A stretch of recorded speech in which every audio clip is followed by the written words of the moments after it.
అందరికీ నమస్కారం. ఒకప్పుడు ప్రపంచంలోని చాలా దేశాలలో జంతువులను కొన్నట్టు మనుషులను కూడా బానిసలుగా కొనుక్కునేవారు.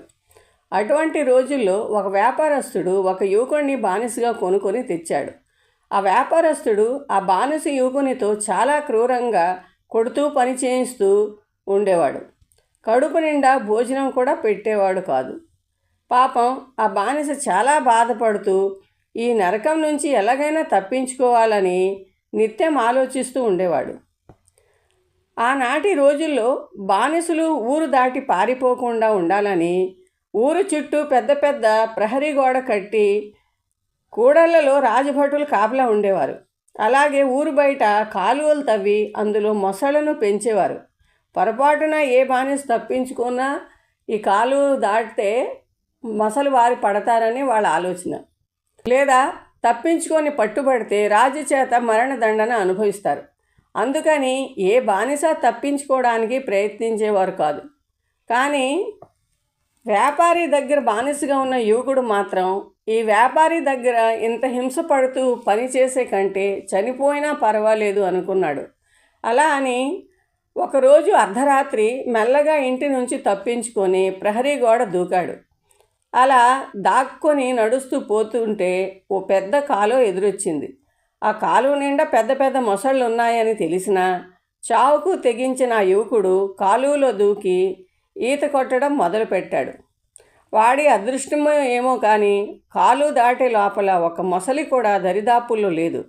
అలా నిక్షేపంగా కాలువ దాటి తెలతెలవారుతుండగా అడవిలోకి వెళ్ళాడు. అడవిలో పులులు, సింహాలు వంటి చాలా క్రూర మృగాలు ఉన్నాయని పగటిపూట కూడా ధైర్యం చేసి ఎవరూ అడవిలోకి రారు. ఈ యువకుడు మాత్రం అలా బిక్కుబిక్కుమంటూ అడవి గుండా నడుచుకుంటూ పోతుంటే ఒక పులి గాండ్రింపు వినబడింది. ఓరి నాయనో అంటూ ఈ యువకుడు చెట్టెక్కేశాడు. ఎంతసేపటికి పులి కనబడడం లేదు కానీ గాండ్రిస్తూనే ఉంది. ఆ గాండ్రింపు కూడా బాధగా అరుస్తున్నట్టు ఉంది.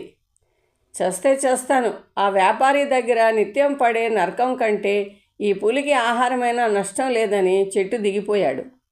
ధైర్యం చేసి పులి అరుపు వినబడుతున్న పొదల్లోకి మెల్లగా చూస్తే ఆ పులి కాలులోకి ఒక సూది లాంటి కర్రపుల్ల గుచ్చిపోయి ఉంది. అందుకని పులి నడవలేక అలా పడి ఉంది. ఉండుండి అరుస్తుంది. అప్పుడు ఈ బానిస యువకుడు ధైర్యం చేసి పులి ఎదురుగా వెళ్ళాడు. ఆ పులి అరుస్తూ అతని వైపు జాలిగా చూడసాగింది. ఈ యువకుడు వెంటనే తనకు తెలిసిన ఔషధ మొక్కల్లోని కొన్ని ఆకులు రసం పిండి తన దగ్గర ఉన్న తువ్వాలు చింపి పులికాలుకు గుచ్చిన కర్ర తీసి ఆ రసం పోసి ఆ గుడ్డతో కట్టుకట్టాడు. అంత క్రూరమైన జంతువు కూడా ఎంతో ప్రేమగా యువకుని వైపు చూడసాగింది. అలా పులి గాయానికి కట్టుకట్టి అక్కడి నుండి ఆ యువకుడు బతుకు జీవుడా అంటూ గబగబా అడవి దాటి దగ్గరలో ఉన్న గ్రామానికి చీకటి పడుతుండగా చేరుకున్నాడు.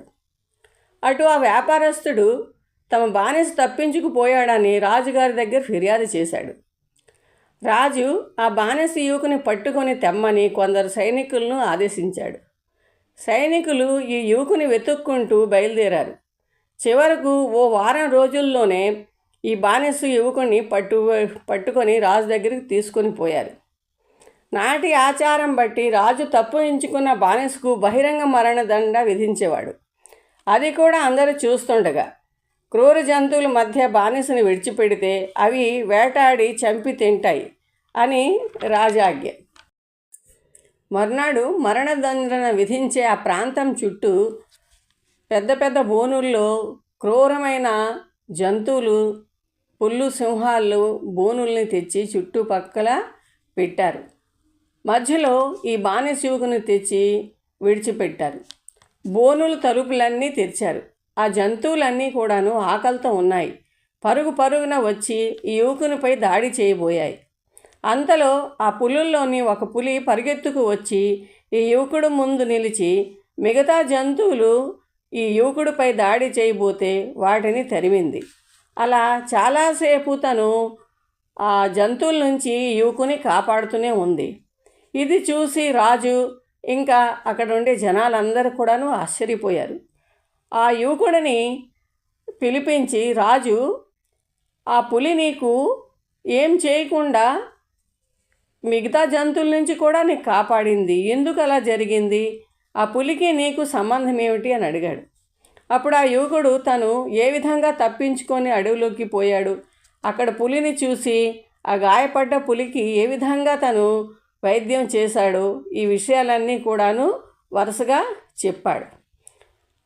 ఆ పులి ప్రవర్తన చూసి రాజు చాలా ఆశ్చర్యపోయాడు. ఇంత క్రూరమైన జంతువు కూడాను కొంచెం సాయం చేసినందుకు కృతజ్ఞతగా తన ప్రాణాల్ని అడ్డుపెట్టి ఈ యువకుడిని కాపాడింది.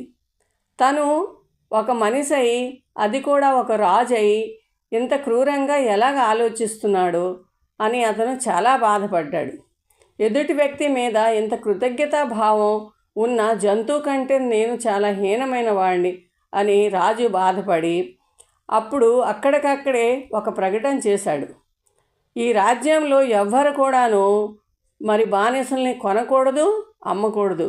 అలా చేసిన వారికి ఉరిశిక్ష ఇవ్వబడుతుంది అని ప్రకటన చేసి బానిస వ్యవస్థను పూర్తిగా రద్దు చేశాడు.